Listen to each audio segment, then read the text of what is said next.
بسم اللہ الرحمن الرحیم۔ السلام علیکم، welcome to mix plate mashup. امید کرتی ہوں آپ سب جہاں ہوں گے ایمان اور صحت کی بہترین حالت میں ہوں گے۔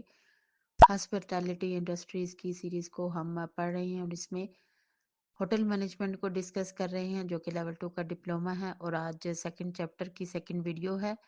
سیکنڈ چیپٹر ہے صحت اور حفاظت، یعنی سیفٹی اینڈ سیکیورٹی، اور اس میں آج جو ہم ٹاپک ڈسکس کریں گے وہ ہے حادثات سے بچاؤ کے رہنما اصول۔ سب سے پہلے جب کوئی چیز گر جائے یا گر کر اچھل جائے تو صاف کر دیجئے۔ نمبر 2، فرش پر گرنے والی ہر چیز فوراً اٹھا لیجئے۔ نمبر 3، کام کی جگہ پر کبھی نہ دوڑیے، ہمیشہ محفوظ اور نہ پھسلنے والے جوتے پہنیں۔ نمبر 4، اوون کے دروازے کھلے نہ رکھیے یا ٹرالیوں کو کوریڈور اور سیڑھیوں کے پاس نہ چھوڑیے۔ نیکسٹ ہیڈنگ ہے آگ بجھانے کے اصول۔ آپ اپنے کام کے تمام علاقے کے نقشے سے پوری طرح آگاہ ہوں۔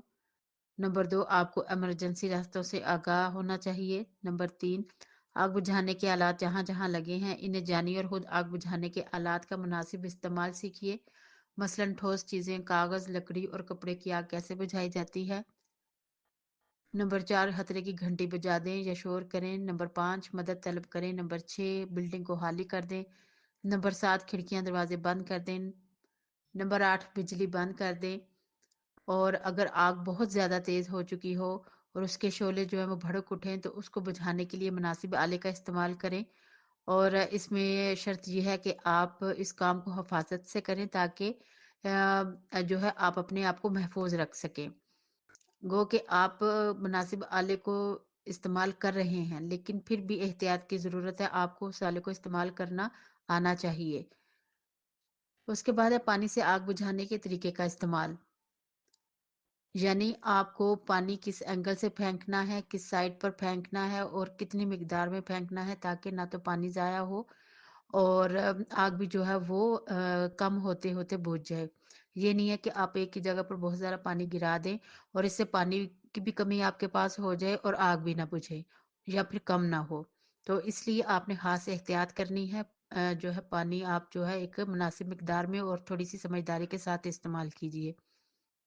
اس کے بعد ہے تیل، چربی، گھی، پینٹ وغیرہ جیسی سیال مایع چیزوں سے لگنے والی آگ کو خشک پاؤڈر جیسی کچھ چیزیں ہوتی ہیں ان کے ساتھ بجھایا جاتا ہے۔ اس کے علاوہ گملوں وغیرہ کا استعمال کیا جاتا ہے۔ بجلی سے لگنے والی آگ، جس کے لیے خشک پاؤڈر یا کاربن ڈائی آکسائڈ قسم کی آگ بجھانے والی چیزیں استعمال کی جاتی ہیں۔ یہ ساری چیزیں سیکیورٹی ڈپارٹمنٹ کے پاس جو ہوتی ہیں کہ کسی بھی ہنگامی صورتحال سے نپٹنے کے لیے ان کے پاس یہ ساری چیزیں موجود ہوتی ہیں تاکہ جب بھی ضرورت پڑے خدا نخواستہ تو وہ اس کو استعمال کریں۔ اس کے علاوہ وارننگ سسٹم کہاں کہاں لگا ہے اس سے جاننا چاہیے آپ کو، تاکہ جب ایسی خدا نخواستہ ہنگامی صورتحال ہو تو آپ فوراً جو ہے فائر الارم کی جگہوں پر پہنچے اور فائر الارم جو ہے وہ آن کر دیں۔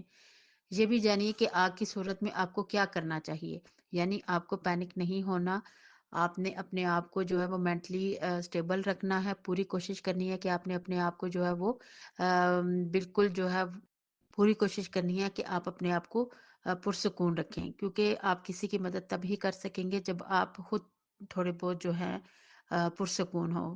ظاہر سی بات ہے ایک ہنگامی صورتحال ہو، ایسی صورت میں ہم بہت زیادہ یہ بات نہیں کر سکتے کہ کوئی انسان پرسکون ہو سکتا ہے، لیکن جو بھی اس طرح کی صورتحال ہوتی ہے اس میں قابو تبھی پایا جا سکتا ہے جب آپ پینک ہونے کے بجائے تھوڑی سی سمجھداری اور حوصلے سے کام لیں تو مشکل سے مشکل حالات سے بھی نپٹا جا سکتا ہے۔ اور جو یہ اصول اور یہ ساری چیزیں جو سکھائی جاتی ہیں وہ اسی لیے سکھائی جاتی ہیں تاکہ ایسی صورتحال میں آپ پریشان نہ ہوں اور جو آپ کا کام ہے آپ اسے بہتر طریقے سے کریں، کیونکہ آپ کا کام ہی یہ ہے کہ آپ نے دوسروں کو اپنے ساتھ ساتھ دوسروں کو بھی سیکیور کرنا ہے۔ تو اس لیے ضروری ہے کہ یہ صرف پڑھ لینا کافی نہیں ہوتا، آپ نے اس کو خدا نخواستہ جب کوئی ایسی صورتحال ہو تو اس میں آپ نے پروف بھی کرنا ہوتا ہے۔ ٹھیک ہے، تو امید کرتی ہوں آج کی اس ویڈیو میں آپ نے جو پوائنٹس سنے سمجھے یہ آپ کو اچھے طریقے سے سمجھ آگے ہوں گے، اور اس ویڈیو کا اختتام کرتے ہیں یہی۔ ملتے ہیں اگلی ویڈیو میں، تب تک اپنا خیال رکھیے گا، مجھے دعاؤں میں یاد رکھیے گا، سپورٹ کیجیے گا، چینل کو زیادہ سے زیادہ شیئر کیجیے، سبسکرائب کیجیے اور لائک کیجیے گا۔ تب تک اللہ حافظ۔